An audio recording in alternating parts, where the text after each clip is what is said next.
Hello hello दोस्तों, मैं हूं आशीष और आप सभी सुन रहे हैं best horror podcast Hindi horror stories. आशा करता हूं कि आप सभी बहुत अच्छे होंगे। भूत प्रेत, पिशाच और शैतानों की रोमांचक कहानियां आपको इस चैनल पर सुनने को मिलती हैं। अगर आपको ऐसी ही वीडियोस देखना पसंद है तो हमारे इस चैनल को सब्सक्राइब करना ना भूलें। तो हेडफोन लगा लें और कमरे की लाइट बंद कर लें, क्योंकि यह वक्त हो रहा है डरने का। कहानी में आगे बढ़ने से पहले मुझे आपको कुछ बताना है कि दोस्तों, मैंने हाल ही में एक्सप्लेन किया है सबसे डिमांडिंग टॉपिक, रातों की खौफनाक नौकरी का सच, जो बिल्कुल खौफनाक, सस्पेंस और डरावनी कहानी। तो अगर आपने इस मिस्टीरियस कहानी को मिस कर दिया है तो जाकर देख लें, उसका लिंक आपको नीचे डिस्क्रिप्शन में मिल जाएगा। तो आइए ज्यादा समय बर्बाद न करते हुए सुनते हैं आज की यह सस्पेंस से भरी खौफनाक कहानी। दोस्तों, आज की कहानी में अंत तक बने रहना। सस्पेंस खतरनाक है, जो आपको अंदर से हिलाकर रख देगा। यह उस समय की बात है जब मैंने हाई स्कूल की परीक्षा दी थी। मेरे परिवार में मेरे माता पिता और 2 बड़े भाई थे, कुणाल और गौरव, और मेरी बड़ी बहन दिव्या। वो मुझसे बस 2 साल ही बड़ी थी। परीक्षा देने के बाद मैं बहुत खुश थी, क्योंकि मेरे बड़े भाई कुणाल की शादी होने वाली थी और कुछ दिन बाद हमें घर बदलना था। नए घर जाने की खुशी और भाभी के आने की खुशी में मुझे कोई सुध ना रहती थी। 15 अप्रैल 2004 घर में खुशी का माहौल था। चारों तरफ मेहमान और शोर शराबा। ऐसा प्रतीत होता था कि ये पल यहीं रुक जाए, लेकिन कौन जानता था कि आगे क्या होने वाला है। एक तरफ मेरे भाई को सेहरा पहनाया जा रहा था और उधर बारात में जाने के लिए सब लोग जल्दी जल्दी तैयार हो रहे थे। तभी पिताजी की आवाज लगती है, अरे क्या कल बारात लेकर चलनी है? चलो जल्दी, देर हो रही है। थोड़ी ही देर में सब भाभी जी को लेने निकल जाते हैं। हम कुछ यूं ही आधे रास्ते पहुंचे होंगे कि अचानक हमारी कार खराब हो जाती है। सब लोग कार से नीचे उतर जाते हैं। दोनों तरफ घना जंगल, चिड़ियों की चहचहाहट और सड़क पर एक एक करके ही गाड़ियां गुजर रही थी। जंगल में कुछ अनहोनी का भी डर था। ड्राइवर और मेरे मामा जी का बेटा मैकेनिक देखने निकल गए। मामा जी बोले, बच्चों चिंता मत करो, कार जल्दी ही ठीक हो जाएगी, तुम लोग वापस जाकर कार में बैठो। मैं, मेरे कजिन कुणाल भाई और बुआ जी, हम सब कार में बैठ जाते हैं। तभी 2 बिल्लियां तेज आवाज के साथ लड़ती हुई कार के पास आती हैं और हम लोग डर से उछल जाते हैं। मामा जी उनको भगाने लगते हैं। थोड़ी ही देर में मैकेनिक आ जाता है और कार ठीक करके जाने लगता है और कहता है, साहब यहां से जल्दी निकलने की कोशिश करिए, ये रास्ता ठीक नहीं है। शाम होते ही चोरों का खतरा बढ़ जाता है। मामा जी बोले, हाँ हम अब तक काफी आगे पहुंच जाते, लेकिन तुम्हें ही आने में देर हो गई। मेरी बुआ जी कुछ पुराने ख्यालात की है, इसलिए वो थोड़ा घबरा गई और बोली, हे भगवान, इस तरह शादी के दिन कार खराब होना, बिल्ली का आना और वो मैकेनिक की बातें, मेरा तो दिल घबरा रहा है, कुछ अनहोनी ना हो। कुणाल बोले, अरे बुआ जी क्या तुम भी? आजकल इन बातों को कौन मानता है, कुछ अशुभ नहीं होने वाला है। तभी मेरे मामा जी का लड़का रितेश जोर से हंसता है और कहता है, इससे और ज्यादा बुरा क्या होगा बुआ जी, कि आज कुणाल भाई बलि के बकरे बनने जा रहे हैं। अब तो ये भाभी जी के गुलाम बन जाएंगे। रितेश की बात पर सब हंसने लगते हैं और यूं ही बातों बातों में रास्ता कट जाता है। समारोह बहुत अच्छी तरह निपट जाता है। घर वापस आकर गृह प्रवेश के लिए भाभी जी अंदर आना होता है, लेकिन ये क्या, भाभी ने दाहिने पैर की जगह बायां पैर रखा। सभी लोग भाभी की तरफ बहुत ही हैरानी के साथ देखने लगे और बुआ जी बहुत जोर से चिल्लाई, तुम क्या बेवकूफ हो बहू, ये क्या किया तुमने? सही और गलत क्या है नहीं जानती क्या तुम? बुआ को चीखता देख मेरी माता उन्हें समझाने लगती हैं कि कोई बात नहीं, इसके लिए ये नया अनुभव है। मां ने भाभी से कहा, बेटा कोई बात नहीं, हम दूसरा कलश लाते हैं, तुम उसे दाहिने पैर से प्रवेश करना। शादी के कुछ दिन तक मेहमानों का आना जाना यूं ही लगा रहा। घर का माहौल बहुत खुशनुमा था। मेरी भी छुट्टी चल रही थी। मां ने सोचा इसी बहाने कहीं बाहर घूम के आते हैं और पिताजी से इजाजत मांगी। पहले तो उन्होंने मना किया, लेकिन सबके जिद करने के बाद हामी भर दी और हमने जगन्नाथ मंदिर जाने की योजना बनाई। वो जून का पहला हफ्ता था। हम लोग गया से रांची के लिए निकले थे। हम लगभग 5-6 घंटों में वहां पहुंच चुके थे। वहां हमने एक होटल में कमरा बुक करवाया। अब चूंकि शाम हो चुकी थी तो हम लोग खाना खाकर आराम करने अपने कमरे में चले गए। लेकिन भाभी काफी शाम तक होटल की बालकनी के बाहर झांकती रही, न जाने किस सोच में डूबी। अगले दिन हम मंदिर के लिए निकले। मंदिर के बाहर एक ज्योतिषी बैठे लोगों का भविष्य देख रहे थे। मां ने सोचा कि चलो मैं भी अपने बच्चों का भविष्य जानूं। ये सोच मेरी मां उन ज्योतिषी के पास गई। इससे पहले मेरी मां उनसे कुछ कहती, ज्योतिषी ने मेरे बड़े भाई कुणाल को अपने पास बुलाया और बहुत बुलंद आवाज में कहा, बालक, तेरे ऊपर घोर विपत्ति आने वाली है। तू अपने विनाश के दिनों में कदम रख चुका है। मेरी मां यह सुनकर घबरा गई और बोली, पंडित जी, ये आप क्या कह रहे हैं? अभी हाल ही में मेरे बेटे की शादी हुई है। आप इनके अच्छे भविष्य की कामना कीजिए। पंडित जी बोले, तथास्तु, लेकिन जो किस्मत में होना है वो कोई नहीं टाल सकता। पंडित जी की बात सुनकर हम बिना हाथ दिखाए ही अंदर मंदिर में दर्शन को चले जाते हैं। सभी देवी देवताओं के दर्शन करने के बाद हम खाना खाने के लिए एक ढाबे पर रुकते हैं। अचानक एक बूढ़ी औरत पीछे से मेरी भाभी को पकड़ के उल्टा सीधा बोलने लगती है और गाली गलौज करने लगती है। तभी एक ढाबे पर काम करने वाला लड़का उस औरत को वहां से भगा देता है और वो औरत इतना कहती हुई चली जाती है, डायन, छोड़ दे इन लोगों को। शाम को जब हम वापस होटल आते हैं तो पिताजी सबसे पूछते हैं कि अब कल वापस चलें या कहीं और घूमने जाना है, तो सब मना कर देते हैं। लेकिन तभी भाभी पापा से बोलती हैं कि यहां से थोड़ी ही दूर मेरी एक दूर की ताई जी का घर है, उनका फोन आया था। ताई जी को पता चला कि मैं रांची आई हुई हूं तो उन्होंने मुझे अपने साथ कुछ दिन रहने को बोला है। अगर आप इजाजत दें तो मैं कुणाल जी के साथ कुछ दिन उनके घर हो आऊं। पिताजी बोले, वो तो ठीक है बेटा, लेकिन कुणाल के काम का नुकसान होगा। भाभी जी करुण भरी आवाज में बोली, जी कोई बात नहीं, मैं ताई जी को मना कर देती हूं। लेकिन मैं और दीदी ने पिताजी को बोला कि जाने दें उन्हें, नई नई शादी हुई है और काम तो जिंदगी भर होगा। मां ने हमारी बात का समर्थन किया तो पापा ने कहा, ठीक है चली जाओ, लेकिन अपने साथ रोशनी, मुझको भी ले जाना। 2 दिन बाद हमारे घर पूजा थी, इसीलिए हमने 2 दिन बाद रांची आने का फैसला किया। 2 दिन बाद हम लोग भाभी की ताई के घर के लिए निकल जाते हैं। वो कोई 3 बजे के आसपास का समय रहा होगा जब हम लोग उनके घर के सामने एक ऑटो से उतरे। भाभी ने अपनी ताई को आवाज लगाई, लेकिन उन्होंने कोई उत्तर नहीं दिया। शायद अंदर कोई था ही नहीं। तभी एक छोटा 9-10 साल का बच्चा भाग के आता है और हांफते हुए बोलता है, दीदी, अम्मा ने बोला है आप लोग अंदर बैठें, उन्हें अभी एक आधा घंटा लगेगा वापस आने में। भाभी उस लड़के से पूछती हैं, ताई जी गई कहां हैं? लेकिन वो लड़का बिना बताए जल्दी जल्दी में भाग जाता है। भाभी मुझे और भैया को अंदर ले जाती है। गेट खोलते ही एक बड़ा सा आंगन जिसकी दाईं तरफ 2 आम के पेड़ हैं और बीच में एक कुआं है और दाईं तरफ एक गौशाला है और चारों तरफ बांस के डंडों की बाउंड्री है और बिल्कुल बीच में एक छोटा सा बिना प्लास्टर हुआ एक घर है। घर में घुसते ही दाईं तरफ एक बड़ा सा कमरा और बाईं तरफ 2 कमरे बराबर बने हुए हैं। चटाई बिछाकर हम नीचे ही बैठ जाते हैं और भाभी पानी लेने रसोई में जाती है, जो कि घर के बाहर ही पेड़ के नीचे है। मैं उठकर इधर उधर देखने लगती हूं। बरामदे में सामने की ओर एक खिड़की है, वहां खड़े होकर बहुत अच्छी हवा लग रही है और मैं आंखें बंद करके हवा का आनंद लेने लगती हूं। और जैसे ही मैं अपनी आंखें धीरे से खोलती हूं तो अचानक ही एक भयानक सा चेहरा मेरे सामने होता है। मैं एकदम चिल्लाती हूं, भैया एकदम से खड़े हो जाते हैं और तभी मैं बेहोश हो जाती हूं। थोड़ी देर बाद जब मुझे होश आता है तो मेरे पास मेरी मां की उम्र की एक औरत बैठी होती है। वो शायद ताई जी होंगी। मुझे होश में आता देख वो भाभी और भैया को आवाज लगाती है। भैया को देख के मैं रोने लगती हूं और घर वापस जाने को बोलती हूं तो ताई जी कहती हैं, अरे बेटा घबरा मत, बस थोड़ा सा बुखार है, ठीक हो जाएगा। ये गांव है ना और तुम धूप में आए हो। वैद्य जी आए थे, बोले कल सुबह तक ठीक हो जाएगी तू। मुझे भी लगता है कि मैं मेरी वजह से भाभी भैया को परेशान कर रही हूं, इसीलिए मैं हां में गर्दन हिला देती हूं। रात को सब लोग खाना खाकर सोने के लिए चले जाते हैं। ताई जी उस बड़े कमरे में सोती थीं जो दाईं तरफ था और बाईं तरफ के पहले कमरे में मैं और दूसरे कमरे में भैया भाभी थे और दोनों के कमरे में ही खिड़की थी। रात को कोई 2 बजे होंगे, अचानक मेरी नींद टूटी और मुझे एक शोर सा सुनाई दिया जो बहुत से सुन पड़ता था। मैंने शोर को अनदेखा कर बोतल में से पानी पीने के लिए बोतल को जैसे ही उठाया, एक बहुत मोटी सी छिपकली उसके पीछे से खिड़की की तरफ भागी। उसे देख मेरी चीख निकल पड़ी, लेकिन अच्छा हुआ कोई जागा नहीं।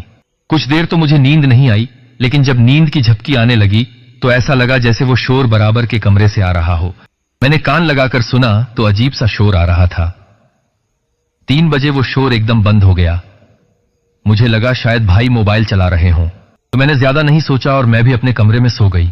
अगले दिन ताई जी हमें अपने खेत और पास के गांव में घुमाने ले गईं और फिर दोपहर को वापस घर आकर हम खाना खाकर आराम करने लगे। शाम के कोई 7 बजे होंगे। सब खाने की तैयारी कर रहे थे, लेकिन भाभी कहीं नहीं दिख रही थी। मैंने ताई जी से पूछा कि भाभी कहाँ हैं, तो ताई जी बोली अपने कमरे में होंगी। मैं वहां गई तो देखा वो सो रही हैं। पहले सोचा उठा दूं, खाना खाकर सो जाएंगी। फिर सोचा शायद थक गई होंगी इसीलिए सो रही हैं। मैं अकेले ही वापस आ गई और खाकर अपने कमरे में चली गई। अगले दिन कोई कहीं नहीं गया, लेकिन भाभी जी आज भी पिछली रात की तरह शाम के समय सोती हुई थी। मैंने सोचा शायद तबीयत ठीक नहीं है। अगले दिन मैंने पूछा, भाभी क्या हुआ, आपकी तबीयत ठीक नहीं है क्या? भाभी थोड़ी चिढ़कर बोली, मुझे क्या होगा, मैं बिल्कुल ठीक हूं। तुम अपना और अपने भैया का ध्यान रखो बस। उनका इस तरह से बोलना मुझे पसंद नहीं आया, लेकिन मैंने हंसी में टाल दिया। 4-5 दिन हो गए थे। भाभी रोज सुबह बिल्कुल ठीक उठती और दोपहर में सोने के बाद सीधे रात को ही उठती थीं। कभी भैया ने भी इस बात पर गौर नहीं किया और ना ही ताई जी को कोई मतलब था। लेकिन अगर मैं सुबह जरा भी देर तक सोती तो एकदम आवाज लगा देती थीं। अब मैं उब चुकी थी। मैंने भैया को घर चलने के लिए कहा तो भैया ने कोई जवाब नहीं दिया और बाहर टहलने चले गए। भैया पहले से बहुत कमजोर और चिड़चिड़े हो रहे थे। रोज रात उनके कमरे से एक अजीब तरह का शोर आता था और भाभी देर शाम तक सोती रहती थी। एक रात मेरी आंख 12-15 पर खुली। वो शोर अब भी आ रहा था।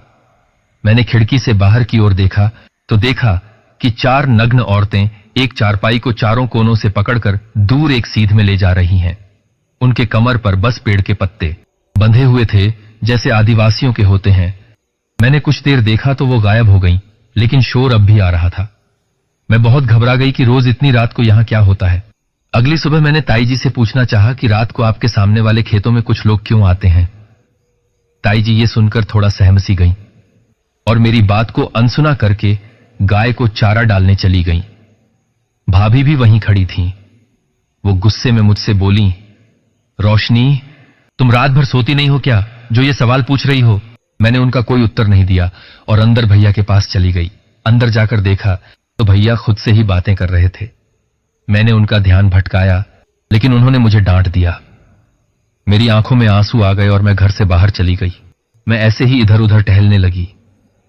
आसपास का नजारा देखते देखते मैं घर के पीछे चली गई। वहां जो मैंने देखा उसे देखकर मेरे होश उड़ गए। घर के पीछे एक मिट्टी के बर्तन में एक अंडा, नींबू और सिंदूर था, और वो भी भैया की शर्ट के ऊपर रखा हुआ था। ये सब समझते हुए मुझे ज्यादा देर नहीं लगी। मैं भागकर भैया के पास गई, लेकिन ये क्या, भैया जोर जोर से रो रहे थे और भाभी वहीं उनके पास बैठी थीं और उन्हें देख रही थीं। मैं गुस्से में कमरे में गई और भाभी पर झुंझलाई, भैया इतना रो क्यों रहे हैं, आप इन्हें चुप क्यों नहीं करा रही? भाभी बिना कुछ बोले बाहर चली गईं। मुझे उनका यह रवैया समझ नहीं आया और मैं मम्मी को फोन करने के लिए भैया का फोन ढूंढने लगी। फोन वहीं पास में रखा था। मैंने मम्मी को फोन पर सारी बातें बताई और उनसे हमें यहां से ले जाने को कहा। मां और पिताजी अगले दिन ही ताई जी के घर आ गए। मां ने भाभी से भैया की तबीयत के बारे में पूछा, ये सब क्या हुआ? कुणाल को क्या हुआ? तुमने हमें फोन करके जानकारी क्यों नहीं दी? और रोशनी इतनी रो क्यों रही थी फोन पर? यह सब सुनकर भाभी के चेहरे पर गुस्सा साफ दिख रहा था। उन्होंने मां को जवाब दिया, मम्मी जी, मैंने सोचा कि आप लोग बेकार ही परेशान होंगे और इनको बस बुखार है। हमने वैद्य को दिखाया था, उन्होंने कहा कि जगह बदलने की वजह से यह सब हुआ है। पापा बीच में भाभी को रोकते हुए बोले, अगर जगह रास नहीं आई तो इतने दिन यहां रुकने का क्या मतलब? मैंने भी पापा की बात का समर्थन करते हुए कहा, हां, मुझे भी बुखार आया था और मैंने यहां से चलने को कहा था, लेकिन मैं ठीक हो जाऊंगी, ऐसा कहकर मेरा मन भी मना लिया। मुझे लगा शायद जगह की वजह से ही तबीयत खराब हुई, लेकिन भैया को देखकर नहीं लगता कि ये उन्हें बुखार है। ताई जी सबके लिए चाय नाश्ता लाती है और सबका ध्यान इन बातों से हटाती है। थोड़ी बहुत देर में मम्मी को अकेला पाकर मैंने सारी बातें मम्मी को बताई कि पहले दिन ही यहां आते ही मैंने क्या देखा था। रोज रात को एक ही शोर और घर के पीछे वह सामान और शर्ट। मम्मी थोड़ा घबरा गईं, लेकिन ये सब पापा को बताने की हिम्मत नहीं हुई। उन्होंने सोचा कि हम कल ही कुणाल को लेकर घर चले जाएंगे और अगले दिन जाने के लिए तैयार होने लगे। तभी भाभी आकर बोली, मम्मी जी, कुणाल जी मना कर रहे हैं वापस घर जाने को। ये सुनकर सब भाभी को घूरने लगे। मम्मी भैया के पास जाकर उनसे पूछती हैं, क्या हुआ, तुम मना क्यों कर रहे हो? तुम्हारी तबीयत ठीक नहीं है और मुझे लगता है यहां जितने दिन रहोगे बीमार ही रहोगे। मुझे रोशनी ने सब बताया है। बेटा, तुम कैसी कैसी हरकतें कर रहे थे? भैया मम्मी की बात का कोई जवाब नहीं देते, बस मुंह फेर लेते हैं।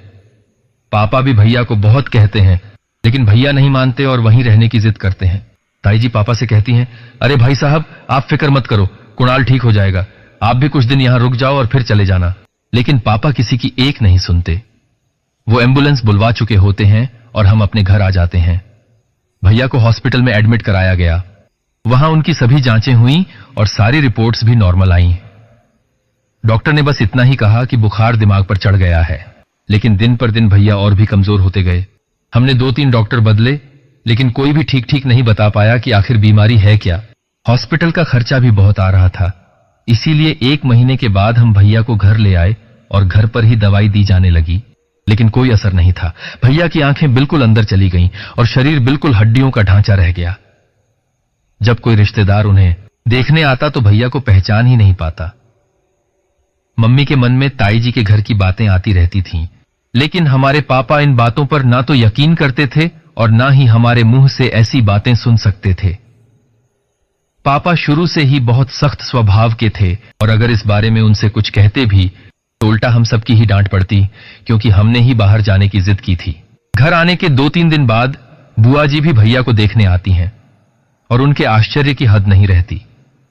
पूरे घर को सिर पर उठा लेती हैं, रोते हुए कहती हैं, हाय रे, क्या कर दिया मेरे बच्चे का? कैसा था, कैसा हो गया, कब ठीक होगा मेरा बच्चा? मम्मी और मेरी बहन उन्हें शांत कराती हैं और बाहर बरामदे में ले जाती हैं।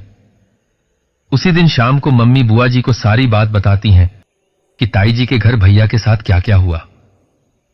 बुआ जी भी बहुत नाराज होती हैं, लेकिन वो मम्मी को आश्वासन देती है कि आप फिक्र ना करें, मैं कुछ करती हूं। अगले दिन दोपहर में बुआ जी अपने साथ एक गुरुजी को लेकर आती हैं जो सिद्धि प्राप्त थे। बुआ जी गुरुजी को भैया के कमरे में लेकर जाती हैं, लेकिन वहां बैठी भाभी गुरुजी को देखकर गुस्से भरी नजरों से बाहर आ जाती हैं। हम सभी उनके इस रवैये को देखकर और समझ रहे थे कि गुरुजी का यहां आना भाभी को बिल्कुल पसंद नहीं आया। गुरुजी भैया के पास बैठकर कुछ मंत्रों का जाप करते हैं और अचानक खड़े हो जाते हैं। गुरुजी बहुत तेज चाल से बाहर की तरफ निकलते हैं। उन्हें इस तरह से बिना कुछ बोले बाहर जाते देख मैं, मम्मी और बुआ जी उनके पीछे जाते हैं। गुरुजी का पीछा करते हुए हम देखते हैं कि वो हमारे घर के पीछे बगीचे में गए हैं और जमीन से एक पत्थर हटाते हैं। वह पत्थर बहुत अजीब सा था, जैसे कोई रत्न हो। गुरुजी वह पत्थर हटाकर 6 लोहे की कील निकालते हैं और पूछते हैं, घर में कितने सदस्य हैं? मम्मी जवाब देती हैं, 7 सदस्य। गुरुजी कहते हैं, मैं अभी जा रहा हूं, कल सुबह आऊंगा। और वह मम्मी को 7 अभिमंत्रित धागे देते हैं और कहते हैं, यह सभी के हाथ में बांध देना। गुरुजी के जाने के बाद ही भाभी एक सूटकेस लेकर बरामदे में आती हैं और बोलती हैं, मम्मी जी, मैं कुछ दिनों के लिए अपने मायके जा रही हूं। ये सुनकर हम लोग चौंक जाते हैं कि अचानक कैसे और अकेले। मम्मी जी भाभी से कहती हैं, ये कोई समय है जाने का? तुम्हें पता है ना कि कुणाल को तुम्हारी जरूरत है और तुम मायके जा रही हो। भाभी जी कहती हैं, तो और क्या मम्मी जी, इस घर में क्या हो रहा है कोई मुझे कुछ बताता ही नहीं। तभी बुआ जी गुस्से से बोलती हैं, तुम्हें बताने की जरूरत ही क्या है? ये सब तुम्हारा किया धरा ही तो है। मम्मी और मैं बुआ जी को चुप कराते हैं, लेकिन बुआ हमारी नहीं सुनती और भाभी को उल्टा सीधा बोलना शुरू कर देती हैं। आज मुझे बोलने दो। जब से ये लड़की आई है तब से कुणाल की तबीयत खराब है। अब शगुन है ये लड़की। मुझे तो ये रिश्ता शुरू से ही पसंद नहीं था, लेकिन क्या करें, भैया के आगे किसी की चलती कब है। इतनी खरी खोटी सुनाने के बाद भाभी रो पड़ती है और तभी पापा भी आ जाते हैं और भाभी को रोता हुआ देख पूछते हैं, क्या हुआ, ये क्या ड्रामा लगा रखा है? पापा भाभी से पूछते हैं, क्या हुआ सुधा, तुम रो क्यों रही हो? और ये सूटकेस, तुम कहीं जा रही हो क्या? भाभी रोती हुई बोलती हैं, पापा जी, मुझे नहीं पता था कि आप सब लोग मुझे मनहूस समझते हो। बुआ जी को ऐसा लगता है कि कुणाल जी मेरी वजह से बीमार हैं। पापा बुआ जी को गुस्से में घूरते हैं और भाभी को अंदर जाने को बोलते हैं, लेकिन भाभी भी जिद करके बैठी थी कि वो नहीं रुकेंगी। बुआ जी अपनी सफाई में कुछ बोलने की कोशिश करती हैं, लेकिन पिताजी उनकी कुछ नहीं सुनते और भाभी को समझाकर रुकाने की कोशिश करते हैं, पर भाभी नहीं रुकती और कहती हैं, अगर मैं मनहूस हूं तो इस घर में मेरा कोई काम नहीं है, और गुस्से में सूटकेस उठाकर चली जाती है। भाभी के जाते ही पापा गुस्से में अपने कमरे में चले जाते हैं। रात में मम्मी पापा के लिए खाना लेकर जाती हैं और उन्हें सारी बात बताने का फैसला करती है। मम्मी पिताजी को ताई जी के घर की बातें विस्तार से बताती हैं, लेकिन पिताजी उनकी बातों पर विश्वास नहीं करते और बोलते हैं, आज के जमाने में ऐसी बातें कौन मानता है, और अगर ऐसा कुछ है भी तो सुधा का इसमें क्या दोष, तुम उसे बातें क्यों सुना रही थी। मम्मी जी जवाब देती हैं, यही तो मुझे समझ नहीं आ रहा है, कुणाल तो उसका पति है, फिर वो। पिताजी गुस्से में बोलते हैं, तुमने अपनी आंखों से कुछ देखा नहीं है तो क्यों बेचारी सुधा पर इल्जाम लगा रही हो, वो बिन मां बाप की लड़की ऐसा कुछ नहीं करेगी। इतना कहकर पापा सोने के लिए लेट जाते हैं और मां भी फिर कुछ नहीं बोलती।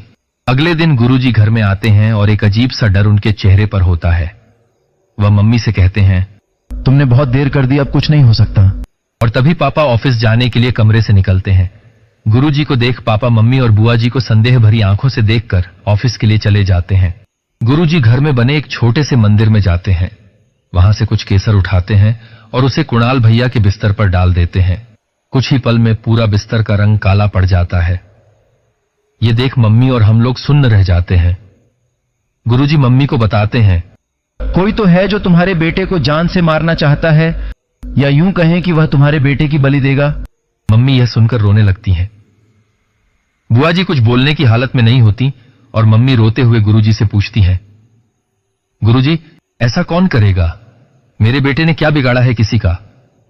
गुरुजी आगे बताते हैं, यह कोई साधारण बलि नहीं है और यह किसी साधारण कार्य को लेकर नहीं दी जाएगी, ना ही वह कोई साधारण व्यक्ति है जो भी यह सब कुछ कर रहा है।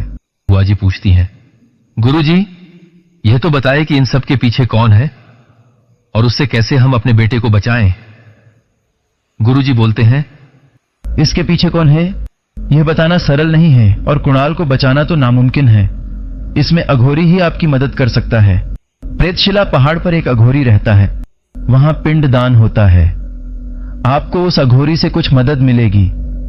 प्रेतशिला पहाड़ पर घने पेड़ों के बीच उसकी कुटिया है, अब वही आपकी मदद करेंगे। मम्मी और बुआ जी बिना देरी किए अगली सुबह प्रेतशिला पहाड़ के उसी अघोरी के पास जाते हैं। जाते समय मम्मी और बुआ जी शिव मंदिर के दर्शन किए और वहीं एक पुजारी से अघोरी का पता पूछा और आगे चल दिए। रास्ता काफी थकान भरा था, भरी धूप थी, कहीं कहीं कोई पेड़ था, बस थोड़ी देर वहीं थोड़ा आराम कर लेते थे। दोपहर 3 बजे तक बुआ और मम्मी पहुंची। उनकी कुटिया के पास 4 लड़के बैठे थे जो कुछ साफ सफाई कर रहे थे। उनमें से एक लड़के से मम्मी और बुआ जी ने अघोरी बाबा के बारे में पूछा तो उन्होंने कुछ देर इंतजार करने को कहा। वे सूरज ढलने तक वहीं बैठे इंतजार करते रहे। तभी उनमें से एक लड़का अंदर गया और एक लोटे में पानी लेकर मम्मी और बुआ जी के पास आया और उन्हें पैर धोकर अंदर कुटिया में अघोरी से मिलने को बोला। जब वे कुटिया के अंदर गए तो वहां धूनी की बहुत महक आ रही थी और हल्का सा धुआं था। अघोरी चेहरे से बहुत ही कठोर स्वभाव के लग रहे थे। अघोरी ने अपने सामने एक चटाई पर बैठने को कहा। मम्मी के कुछ बोलने से पहले ही अघोरी ने उनसे कहा, वो डायन तुम सबको मार देगी। ये सुन मम्मी जी रोने लगी, पर अघोरी ने अपनी बात पूरी करते हुए कहा, तुम्हारा लड़का उसका शिकार है, उसी को मार के वह सिद्ध प्राप्त करेगी। अघोरी मम्मी को एक विभूति देते हुए कहता है, इसे अपने माथे से कभी मत हटने देना। अघोरी एक मिट्टी के बर्तन में पानी देता है और उसे कुणाल भैया को पिलाने को बोलता है। अघोरी मम्मी और बुआ जी से अमावस्या की रात आने को कहता है। भैया की हालत बहुत खराब थी, वह न कुछ बोल पा रहे थे और न ही होश में थे। उनकी ग्लूकोज की बोतलें और इंजेक्शन दिए जा रहे थे। रात करीब 9 बजे के आसपास मम्मी और बुआ जी आती हैं और सीधे कुणाल भैया के कमरे में जाकर उन्हें मिट्टी के बर्तन का पानी पिलाती हैं, जिसे अघोरी ने दिया था। पानी की 1-2 बूंद भैया के मुंह में जाते ही भैया धीरे धीरे आंखें खोलने लगते हैं। ऐसा चमत्कार देख हमें लगता है अब सब ठीक हो जाएगा। भैया को होश में आते देख मम्मी उनसे चिपट कर रोने लगती हैं। भैया के मुंह से एक शब्द ही निकलता है, मां।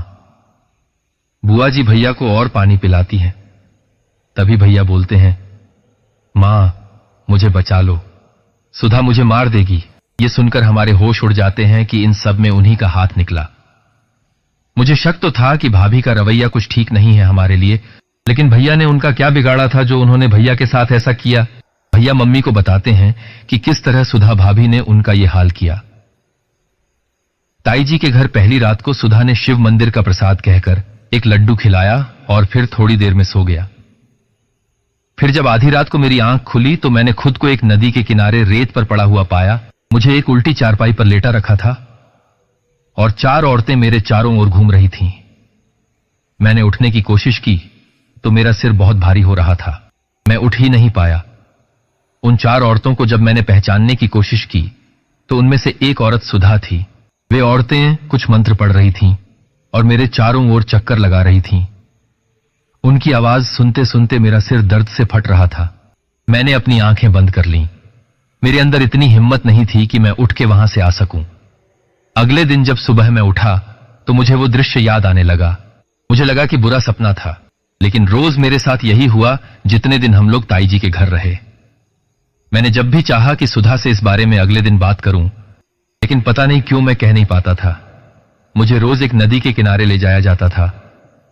मुझे बांधा नहीं गया था, फिर भी शरीर बंधा हुआ लगता था। एक दिन मेरे अपने बिस्तर के सिरहाने अजीब सी गंध आ रही थी। मैंने नीचे झांक कर देखा तो एक मांस का टुकड़ा पड़ा था। मैंने ताई जी को बताया तो उन्होंने वो मांस का टुकड़ा फेंक दिया, लेकिन अगले 2 दिन भी वैसे ही मांस के टुकड़े दिखे। ताई जी ने फिर फेंक दिया और उसके बाद मुझे नहीं पता क्या हुआ। ये सब सुनकर हमारे होश उड़ गए। भैया के साथ इतना कुछ हो गया और हमें खबर तक नहीं हुई। सभी के दिमाग में बस एक ही सवाल चल रहा था कि सुधा भाभी ने ऐसा क्यों किया। सभी को बहुत गुस्सा भी आ रहा था। बुआ जी ने सुधा भाभी से सभी सवालों का जवाब जानने के लिए फोन किया, लेकिन उनका फोन नहीं लगा।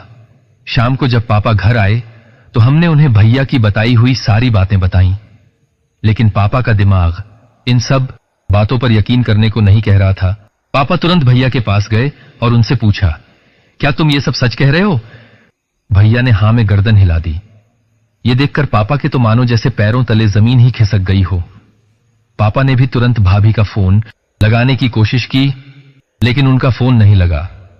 फिर पापा ने अगले दिन भाभी के घर जाने का फैसला किया। अगले दिन पापा ऑफिस से छुट्टी लेकर सुबह भाभी के घर के लिए निकले। वहां पहुंचकर देखा तो वहां ताला लगा था। पापा ने उनके पड़ोसियों से पूछा तो उन्होंने कहा, सुधा तो बहुत दिनों से यहां आई ही नहीं है और घर पर तो बहुत दिनों से ताला लगा है। भाभी के बारे में कुछ पता नहीं लगा और पापा घर आ गए। उन्होंने सारी बातें हमें बताईं। अब सभी को बस अमावस्या की रात का इंतजार था। अमावस्या को अभी 1 हफ्ता था। एक एक दिन भारी सा लगता था। दिल में बेचैनी रहती थी कि क्या होगा, कैसे होगा। अघोरी बाबा अब क्या बताएंगे? ये सब बातें हमारे दिमाग में रहती थीं। 2 दिन बाद मेरी बड़ी बहन और भाई गौरव भी दिल्ली से आने वाले थे। वे दोनों वहां दिल्ली यूनिवर्सिटी में पढ़ने के लिए गए थे। जब उन्हें भैया की हालत के बारे में बताया तो उन्होंने घर आने का सोचा, लेकिन पापा ने मना कर दिया। लेकिन उन दोनों ने पापा को बिना बताए आने का फैसला कर लिया।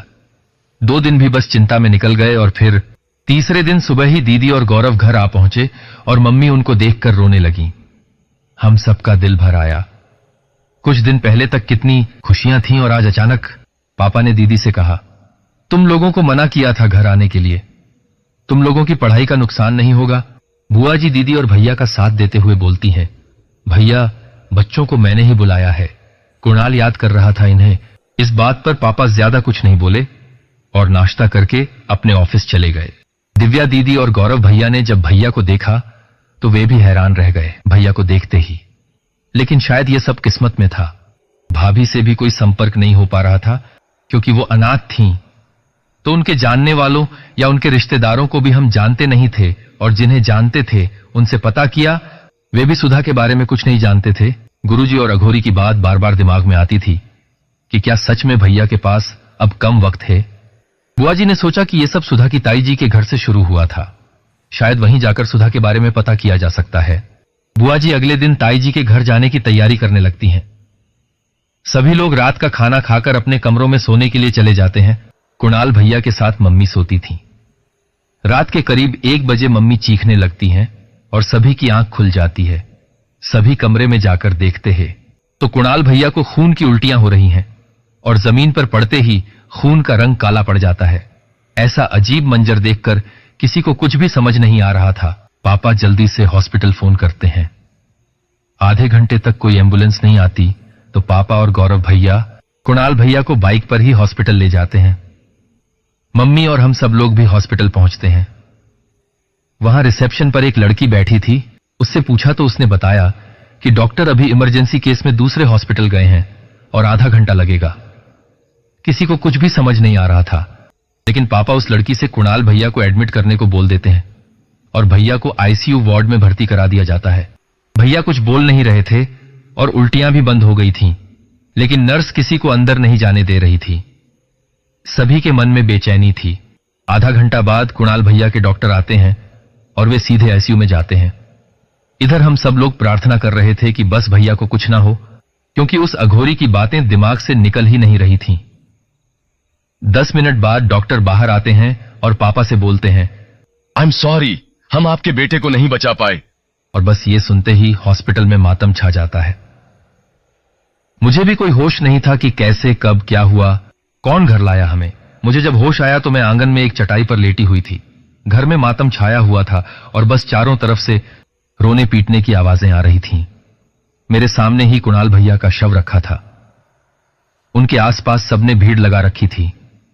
सब लोगों का रो रो कर बुरा हाल था और सभी सुधा भाभी के बारे में पूछ रहे थे, लेकिन सुधा भाभी नजर नहीं आ रही थीं।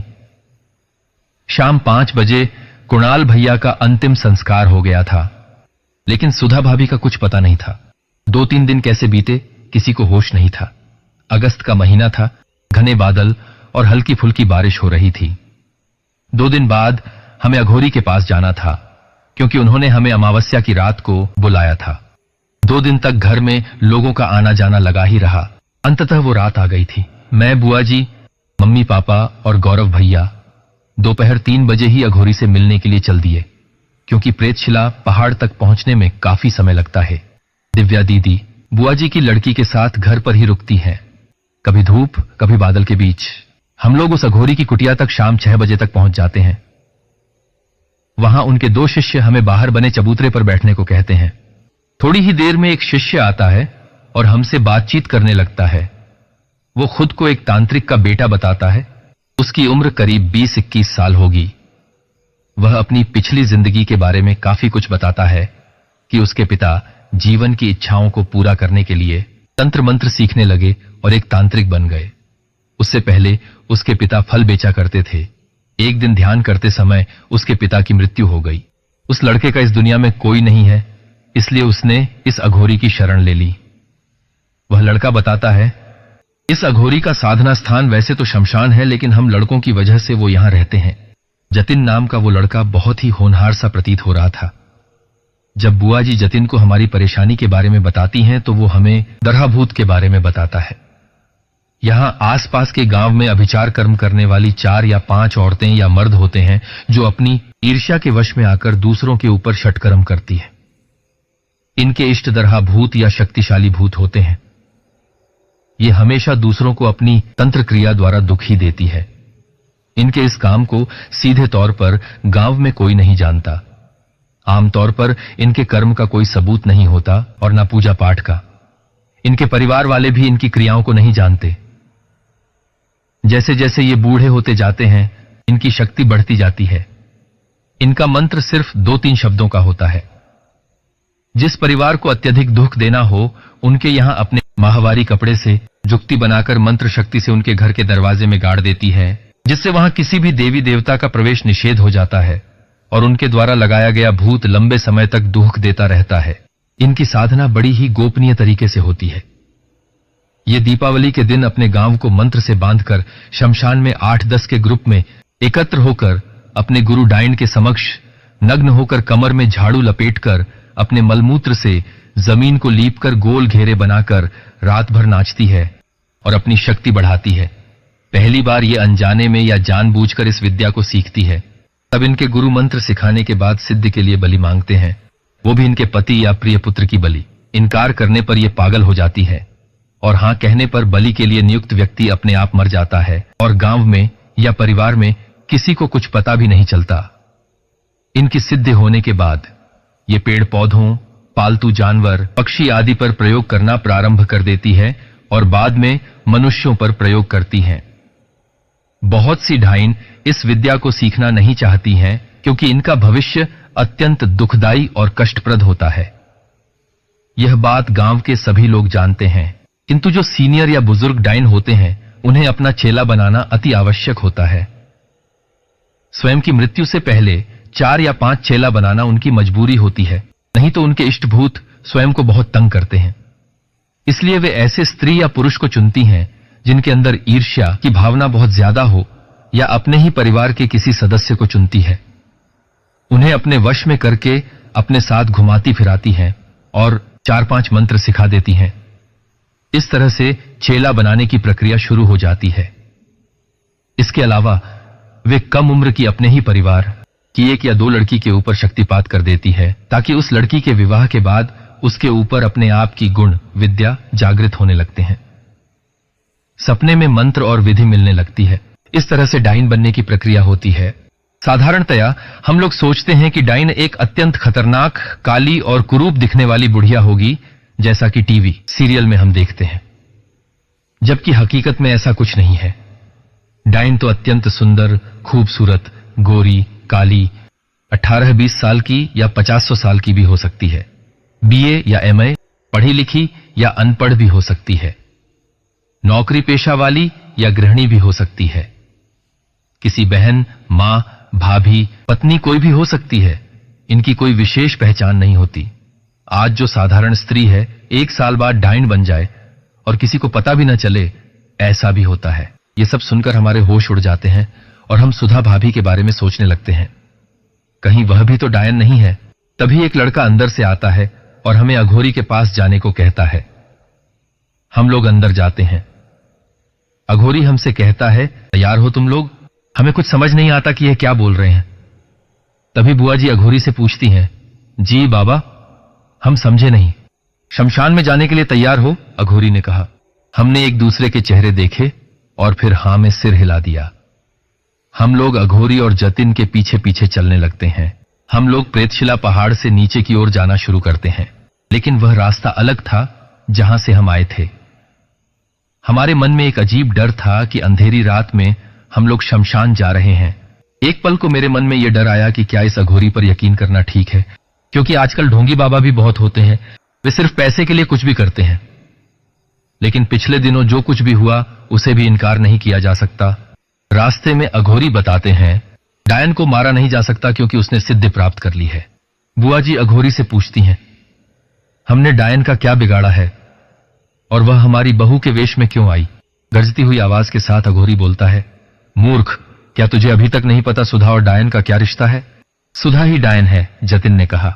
मम्मी ने एकदम बुआ जी के कंधे पर हल्के से थपकी मारी, क्योंकि हमें अंदेशा तो था ही सुधा भाभी के लिए, लेकिन कभी खुद सामने से ऐसा कुछ करते नहीं देखा था। कुणाल भैया ने ही बताया था जो भी उनके साथ हुआ था। जतिन के मुंह से सुधा भाभी का नाम सुनते ही हमें यकीन हो गया कि सुधा भाभी ऐसे ही गायब नहीं हुई। आगे अघोरी बताते हैं, डायन के गुण को परमानेंट नष्ट नहीं किया जा सकता है।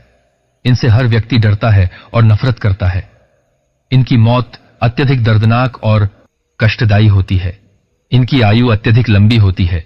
इसके अलावा ये दूसरों की उम्र चुराकर बहुत लंबी उम्र तक जीते हैं। जैसे जैसे ये बूढ़ी होती हैं, वैसे वैसे इनकी शक्ति बढ़ती जाती है। इस तरह के कार्य करने वाले मर्द को डैया कहा जाता है, किंतु डायन की संख्या डैया से 3 गुना तक होती है। डायन अत्यधिक चालाक और शातिर होती है। एक वरिष्ठ डायन के ऊपर मारण क्रिया करना बहुत ही कठिन है। कोई उच्च कोटि का अघोरी ही कर सकता है, क्योंकि इनका इष्टभूत 24 घंटे इनकी सुरक्षा करता है और इनका पिंड 24 घंटे बंधा रहता है। उस पर भी ये हर पल सतर्क रहती है। इनके परिवार के किसी सदस्य पर भी कोई तांत्रिक क्रिया या मारण क्रिया नहीं कर सकता, चाहे कहीं भी रहें, क्योंकि इनका पिंड भी हमेशा बंधा रहता है। इनके हर पल की खबर डायन को इष्टभूत देता रहता है। वह एक कर्ण पिशाचिनी की तरह कार्य करता है। इसी कारण डायन के परिवार बेफिक्र और खुशी खुशी रहते हैं। उनकी खेतीबाड़ी और गाय बैल सभी पूरी तरह सुरक्षित रहते हैं। एक डायन दूसरी डायन के परिवार वालों को भी दुख नहीं पहुंचा सकती और किसी साधारण परिवार के ऊपर की गई तांत्रिक क्रिया को बिल्कुल ठीक नहीं कर सकती है। ये सिर्फ दुख देने का काम करती है, ठीक करने का काम नहीं कर सकती है। किंतु हां, स्वयं के द्वारा की गई तांत्रिक क्रिया को स्वयं अपनी इच्छा से जब चाहे तब ठीक कर सकती है। किंतु ऐसा वे जब तक स्वयं पर बहुत ज्यादा दबाव न पड़े तब तक बिल्कुल नहीं करती। ये उन्हीं परिवार वालों को दुख देती है जो धार्मिक, आध्यात्मिक और सीधे साधे हों। उन परिवार वालों से डरती हैं जो अपराधी प्रवृत्ति के हों। एक डायन के पास परिवार को बर्बाद करने के लिए हजारों तरीके होते हैं। एक डायन के तांत्रिक क्रिया का आजीवन कोई सबूत नहीं मिलता, न ही प्रत्यक्ष कोई प्रमाण मिलता है। यदि कोई किसी को डायरेक्ट डायन कह दे तो वह बिना गवाह के भी कानून का सहारा ले सकती है और कहने वाले के खिलाफ कड़ी कानूनी कार्यवाही हो जाती है। गांव के लोग चाहकर भी इनका कुछ नहीं बिगाड़ सकते।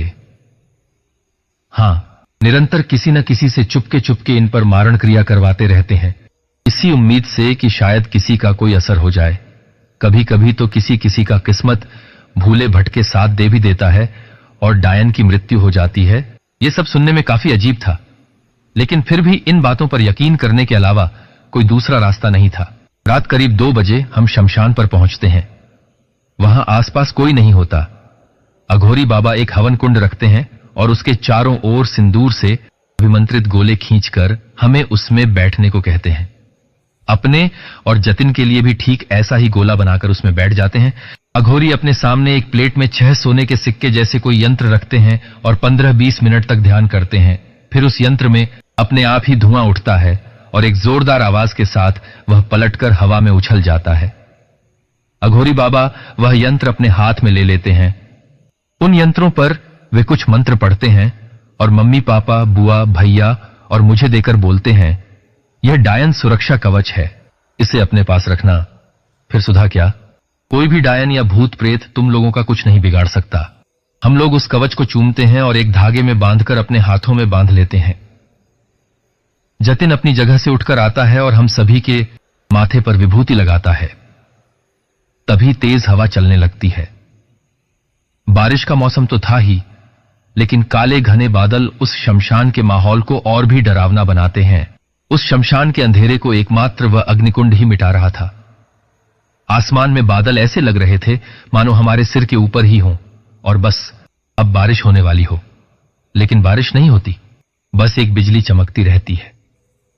साथ ही अघोरी बहुत ही ऊंची आवाज के साथ मंत्रों का जाप कर रहे थे। जितना जोर से उनका उच्चारण होता उतनी ही तेज बिजली चमकती। आखिर में एक बहुत तेज बिजली चमकी और सामने एक औरत दिखाई पड़ी। उसके बाल खुले और आगे की तरफ थे, पैर उल्टे थे, कमर पर झाड़ू के पत्ते बंधे थे। उसकी वेशभूषा ठीक वैसी ही थी जैसे जतिन ने बताया था, बिल्कुल डायन। उसके सीने का हिस्सा उसके बालों में ढक रखा था। मेरी नजरें उस पर एक तक जा रुकी। मैं बस उसकी शक्ल देखना चाहती थी। जैसे ही उसने अपने दोनों हाथों से अपने बालों को हल्के से पीछे की तरफ समेटा, हम लोग चकित रह गए। इतनी अजीब वेशभूषा में और कोई नहीं, सुधा भाभी ही थी। पापा घबराकर उठने लगते हैं, तभी जतिन पापा को सावधान कर देता है। सुधा भाभी बहुत ही गुस्से में लग रही थी। आंखें बिल्कुल लाल थीं और जोर से सांस ले रही थीं। वह धीरे धीरे हमारी तरफ आ रही थीं। अघोरी बाबा ने एक मंत्र पढ़ा, जिसके बाद वो वहीं की वहीं खड़ी रही। ऐसा लग रहा था जैसे किसी जंजीरों ने जकड़ रखा है। अघोरी बाबा सुधा भाभी से कहते हैं, ऐ पिशाचनी, क्या चाहती है तू? इन लोगों ने तेरा क्या बिगाड़ा है? तूने इनके बेटे की बलि क्यों दी? सुधा भाभी कुछ नहीं बोलती। अघोरी बाबा अपने मंत्र जारी रखते हैं और सुधा भाभी खुद ही तड़पने लगती हैं जैसे उनको चोट लग रही हो। अघोरी बाबा अपने मंत्र के जाप को तेज आवाज में पढ़ने लगते हैं और आखिर में एक चीख के साथ सुधा भाभी की आवाज निकलती है और वो नीचे जमीन पर बैठ जाती है। सुधा भाभी ने कहा, इन लोगों ने मेरा सब कुछ ले लिया। इनके लालच ने मेरी जिंदगी तबाह कर दी। हम लोग एक दूसरे की तरफ देखने लगते हैं कि ये क्या कह रही हैं। हमने इनकी जिंदगी कैसे खराब की? सुधा भाभी आगे बोलती हैं, नचिकेत कुमार। ये नाम सुनकर पापा के चेहरे के हाव भाव उड़ जाते हैं। और सुधा भाभी जोर जोर से हंसने लगती हैं। कुछ याद आया तुझे राजीव? क्या किया था तूने उनके साथ? सुधा भाभी ने कहा। सभी पापा की तरफ देखते हैं इसका जवाब जानने के लिए, लेकिन पापा बस घबरा रहे होते हैं। आगे सुधा भाभी रोने लगती हैं और एकदम चीख के बोलती हैं, नहीं छोड़ूंगी किसी को भी। तूने मेरा पूरा परिवार मिटा दिया, मैं भी तुझे और तेरे परिवार को मिटा दूंगी। हां, जोर जोर से हंसने लगती हैं। अघोरी सुधा भाभी से कहता है, अभी इन्हें छोड़ दे, वरना जो तेरा गुरु है, जिसने तुझे डायन बनाया है, उसे भी मार दूंगा मैं। ये बात सुनकर सुधा भाभी और जोर से हंसती हैं और कहती हैं, तू क्या मारेगा मुझे? क्या तू नहीं जानता कि अब मैं सिद्धि प्राप्त कर चुकी हूं? अब मेरा कोई कुछ नहीं बिगाड़ सकता है। इस राजीव ने मेरी मां, मेरे पिता और मेरे छोटे भाई को मार डाला, सिर्फ एक नौकरी के लिए। मैं उस दिन अपनी नानी के घर जाने के लिए तैयार हुई थी। हम लोग निकलने ही वाले थे कि घर के लैंडलाइन टेलीफोन की घंटी बजती है। पापा मुझे, मेरी मां और मेरे भाई को बाहर इंतजार करने को कहते हैं और जाकर फोन पे बात करते हैं। जब वो बाहर आए तो उनका चेहरा बिल्कुल उतरा हुआ था, जो अभी तक इसीलिए खिलखिला रहा था क्योंकि पापा की सरकारी नौकरी लगी थी। पापा को अपने ससुराल जाने में इसीलिए ज्यादा खुशी हो रही थी क्योंकि नाना हमेशा पापा को काम का ताना देते थे। यहां तक एक बार तो नाना और पापा में इतनी बहस हुई कि नाना जी ने हमें और मां को 2 महीने अपने घर पर ही रोके रखा। मेरी मां ने लव मैरिज की थी, जिस वजह से नाना वैसे ही नाराज थे, और जब उन्हें पता चला कि पापा एक कपड़े की दुकान में बैठते हैं तो और भी गुस्सा आया। मेरे नाना अपने गांव के बहुत अमीर और इज्जतदार लोगों में से थे। मेरे नाना मेरी मां से बहुत प्यार करते थे, इसीलिए शादी के लिए राजी हो गए थे, लेकिन हमेशा ही पापा को काम के लिए ताना मारा करते थे। इतने दिन अब पापा सीना चौड़ा करके अपने ससुराल जा रहे थे, लेकिन उस फोन की घंटी ने एकदम उनकी खुशी मिटा दी, मानो कोई खिलता हुआ फूल मुरझा गया। मां ने पापा से पूछा भी कि क्या हुआ, किसका फोन था। इस पर पापा कुछ नहीं बोले और हम लोग बस स्टैंड पर पहुंचे। नाना का घर सिर्फ 1 घंटे की दूरी पर था। मैं उस समय 10 साल की थी और मेरा छोटा भाई 3 साल का।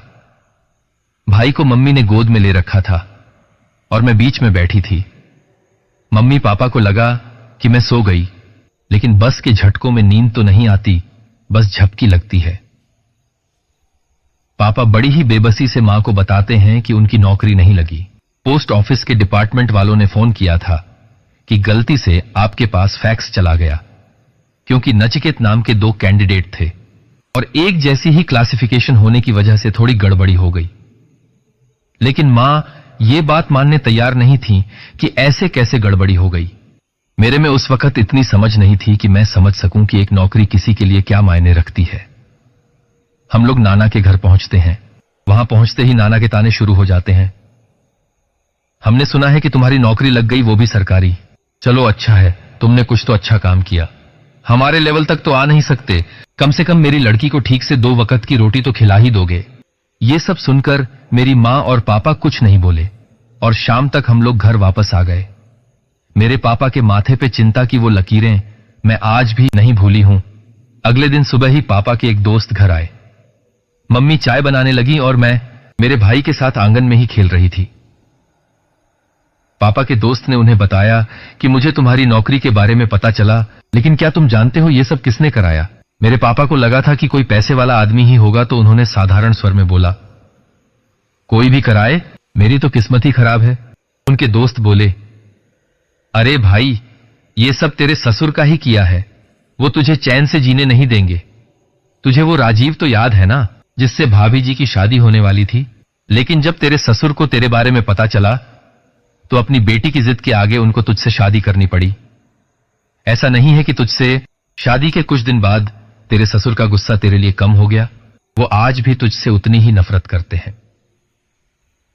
तेरे ससुर ने निधि भाभी को तुझसे दूर करने की हर कोशिश की, लेकिन तुम लोगों को दूर नहीं करा पाए। मैं भी जानता हूं कि तुम्हारे ससुर तुम्हें बहुत जलील करते हैं और इसीलिए इस बार उन्होंने उस राजीव के साथ मिलकर तुम्हारी नौकरी भी छीन ली। पापा के चेहरे के हाव भाव बिल्कुल बदल चुके थे। उन्हें यकीन ही नहीं हो रहा था कि नाना जी उनके साथ इस हद तक गुजर सकते हैं। जब मम्मी बाहर आईं तो उन्होंने बिल्कुल ऐसा बर्ताव किया जैसे उन्होंने कुछ सुना नहीं, जबकि वो भी सब जान चुकी थीं। लेकिन अपने पिता की हरकत के लिए वो क्या कहती या क्या करती, ये उन्हें भी नहीं पता था। थोड़ी देर में चाय नाश्ता करके पापा के दोस्त चले गए और पापा अपने कमरे में चले गए। मेरी मम्मी ने पापा से कुछ नहीं पूछा। वो तैयार हुई और मुझे भी तैयार किया। घर से निकलते वक्त बस पापा से इतना कहा कि यही बाजार तक जा रही हूं और हम घर से निकल गए। मम्मी नाना के घर पहुंची और जाते ही उन पर बरस पड़ी। पिताजी, क्या मिल गया आपको हमारे साथ ऐसा करके? हमने शादी के बाद भले ही परेशानी झेली, लेकिन आपसे तो कभी मदद को नहीं कहा, तो फिर आपने हमारे साथ ऐसा क्यों किया? आप हमारी मदद ना कर सके तो हमारे साथ बुरा क्यों किया? ये कहते कहते मेरी मां बहुत रोई। नानी ने उन्हें बहुत समझाया कि आराम से बैठ के बात कर लें, लेकिन मेरी मां का गुस्सा उस दिन 7वें आसमान पे था। वो किसी की नहीं सुन रही थी। आंखों से आंसू बह रहे थे और बस बोले जा रही थी। नाना ने मेरी मां से कहा, देख बेटी, मैं तेरा भला चाहता हूं। वो नचिकेत तेरे किसी भी तरह लायक नहीं है। तू आज भी उसे छोड़ के बच्चों के साथ आ जा। मैं आज भी तुझे अच्छे से रख सकता हूं। तेरी शादी राजीव से करा दूंगा।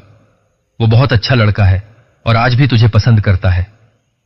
उसे तेरे दोनों बच्चों से कोई परेशानी नहीं है और वो हमारी बराबरी का लड़का है। ये सुनकर मेरी मां को और भी गुस्सा आने लगा कि उनके पापा के मन में इतना जहर है और राजीव के बारे में ये सब सोचते हैं, जबकि राजीव को सिर्फ नाना की दौलत से प्यार था। बस इतना सुनते ही मेरी मां 1 मिनट भी वहां नहीं रुकी और वहां से घर चली आई। जब हम घर पहुंचे तो देखा कि अंदर से दरवाजा बंद है और आंसू के रोने की आवाज आ रही है। मम्मी ने पापा को बहुत आवाज लगाई, लेकिन पापा ने दरवाजा नहीं खोला।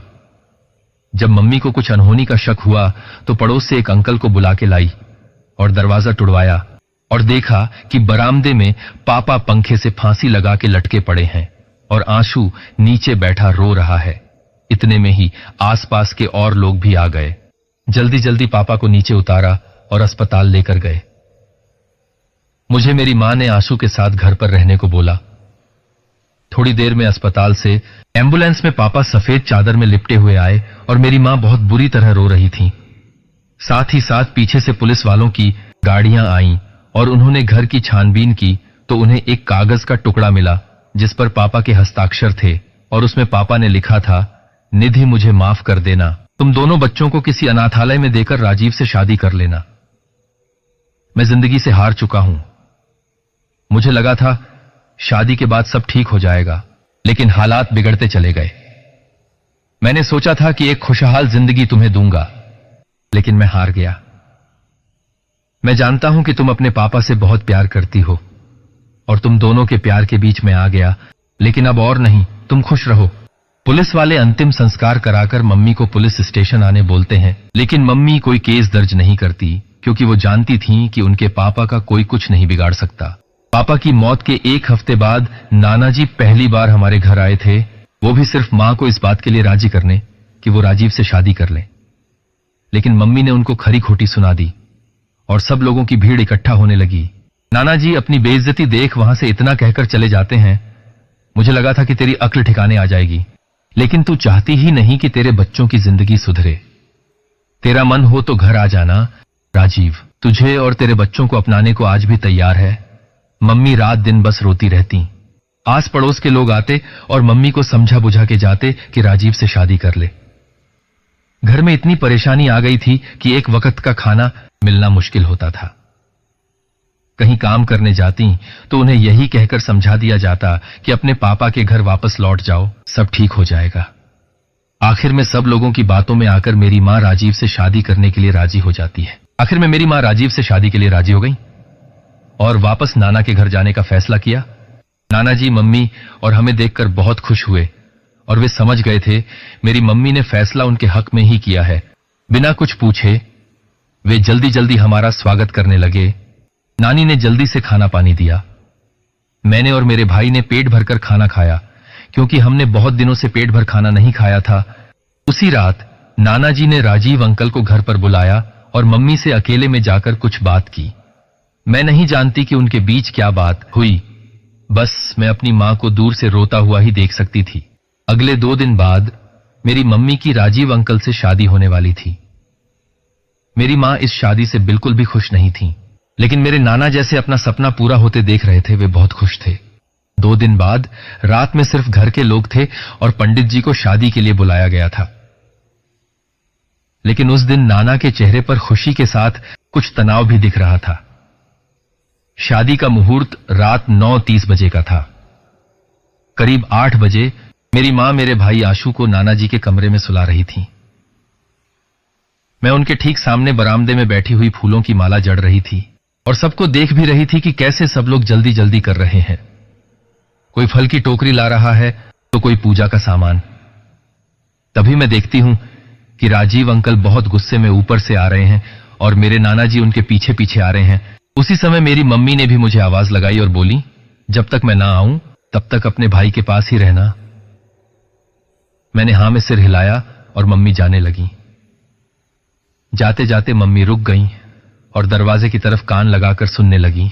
बाहर मेरे नाना जी और राजीव अंकल में बहस हो रही थी और राजीव अंकल मेरे नाना को बहुत उल्टा सीधा बोल रहे थे। देखिए ससुर जी, मैंने आपसे पहले ही कहा था कि मैं सिर्फ आपकी बेटी को ही अपनाऊंगा, लेकिन आपने मुझसे झूठ बोलकर उसके दोनों बच्चों को मेरे गले बांधना चाहा। अरे, मैं आपकी विधवा बेटी से शादी को राजी हो गया, यह आपके लिए काफी नहीं था? मेरे नाना जी बहुत ही हल्की आवाज में बोले। बेटा राजीव, मैं समझता हूं कि तुम्हारा गुस्सा करना ठीक है, लेकिन जैसा तुम सोच रहे हो वैसा बिल्कुल भी नहीं है। देखो, तुम बस शादी करके निधि को ले जाओ और 1-2 दिन उसके बच्चों को अपने साथ ले जाओ, बाकी आगे क्या करना है वह मैं देख लूंगा। राजीव ने कहा, बिल्कुल भी नहीं। आप 1-2 दिन के लिए नहीं बल्कि पूरी जिंदगी का फंदा बना दोगे मेरे।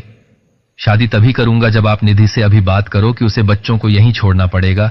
मेरे नाना जी ने बहुत ही मिन्नत करते हुए कहा, देख बेटा, तू बस 2 दिन के लिए ले जा, फिर मैं इन बच्चों को हॉस्टल में पहुंचा दूंगा और फिर वहां से कहीं और।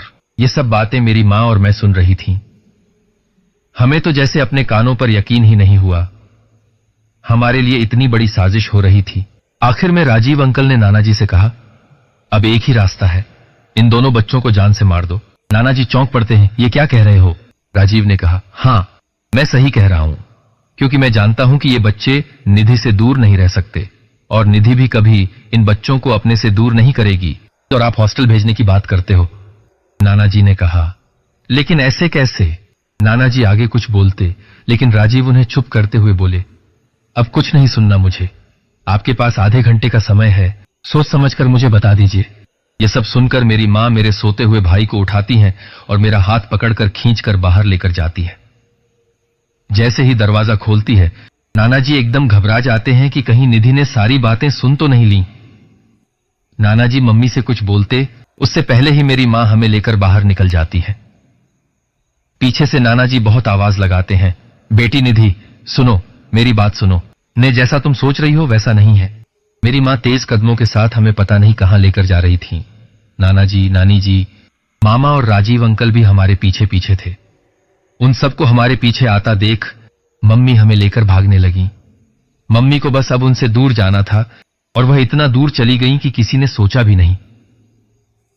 तेज कदमों के साथ भागते हुए मेरी मां ना आगे देखती और ना पीछे, और इसी बीच एक ट्रक ने जोरदार टक्कर मारी और वह उछलकर दूर गिरी और मेरे मां के साथ मेरा भाई भी। मैं जल्दी से भागते हुए अपनी मम्मी के पास पहुंची। मुझे कुछ समझ नहीं आ रहा था, मैं बस नाना जी का अपने तक आने का इंतजार कर रही थी। मेरी मां के सिर से बहुत खून बह रहा था और वह समझ गई थी कि मैं नाना जी का इंतजार कर रही हूं। तभी मेरी मां ने मेरा हाथ पकड़ा और कहा कि आशु को अपने साथ लेकर यहां से चली जा और चाहे कुछ भी हो जाए अपने नाना जी के पास बिल्कुल भी मत जाना। और बस इतना कहकर उन्होंने अपनी सांसें रोक दी। मैं अपनी मां के अंतिम शब्द कैसे भूल सकती थी। नाना जी अपने पास आता देख अब मैं वहां से भागने लगी और भागते भागते एक जंगल के अंदर पहुंच गई। भागते हुए मैं कभी आगे देखती तो कभी पीछे। मैं बस भागे जा रही थी और ये नहीं जानती थी कि मुझे जाना कहां है। अचानक ही मेरा पैर किसी पत्थर से टकराया और मेरी आंखों के सामने अंधेरा छा गया। जब मुझे होश आया तो मैंने खुद को एक मिट्टी के बने कमरे में पाया। मैं जमीन पर एक चटाई पर लेटी थी, प्यास से गला सूख रहा था। वहीं पास में ही एक मटका था। मैंने गिलास में पानी लिया और अचानक एक औरत मेरे सामने आई। उसे देखकर मैं घबरा गई और मेरे हाथ से गिलास नीचे छूट गया। वह औरत मेरे पास आई और मेरे सिर पर हाथ रखते हुए बोली, अरे बेटा घबरा मत, पानी पी। उसने मुझे पानी पिला दिया और मुझसे बोली, तेरा नाम क्या है? तू उन घने जंगलों में क्या कर रही थी? और तेरे माता पिता? उनके अचानक इतने सवालों से मैं एक सोच में पड़ गई। इस औरत ने मेरी तरफ देखा और बोली, मेरे कंधे पर हाथ रखते हुए बोली, बेटा क्या हुआ? मेरा ध्यान मेरी मां और मेरे भाई की तरफ गया और मैं जोर जोर से रोने लगी। मुझे रोता देख उन्होंने अपनी साड़ी के पल्लू से मेरी आंखें पोंछी और अपने साथ मुझे लेकर जाने लगी। बाहर एक नीम के पेड़ के नीचे चारपाई बिछाई और मुझे वहां बैठने को कहा और खुद आंगन में बने चूल्हे पर खाना पकाने बैठ गईं। थोड़ी ही देर में खाना पककर तैयार हुआ और उन्होंने अपने साथ मुझे खाना खिलाया। मैं डरी हुई थी, समझ नहीं आ रहा था कि ये कौन है और मैं इनके घर कैसे आई। वह शायद मेरे तनाव को समझ गई थी, इसीलिए चुपचाप मुझे खाना खिलाया। फिर मेरे पास आकर बोली, डर मत, ये बता तू उस जंगल में कैसे पहुंची? मैं हर माह की पूर्णिमा को उस जंगल में जाकर पीपल के पेड़ के नीचे दीपक जलाती हूं। उस रात जब मैं वापस लौट रही थी तो तू मुझे एक पेड़ के नीचे पड़ी मिली। मैंने तुझे उठाया लेकिन तू बेहोश हो गई थी। तभी वहां दो आदमी आए और उनके हाथ में एक बच्चा था और वे आपस में बातें कर रहे थे कि अरे ढूंढो, वो यहीं कहीं होगी, उसे जिंदा छोड़ दिया तो बात बिगड़ जाएगी।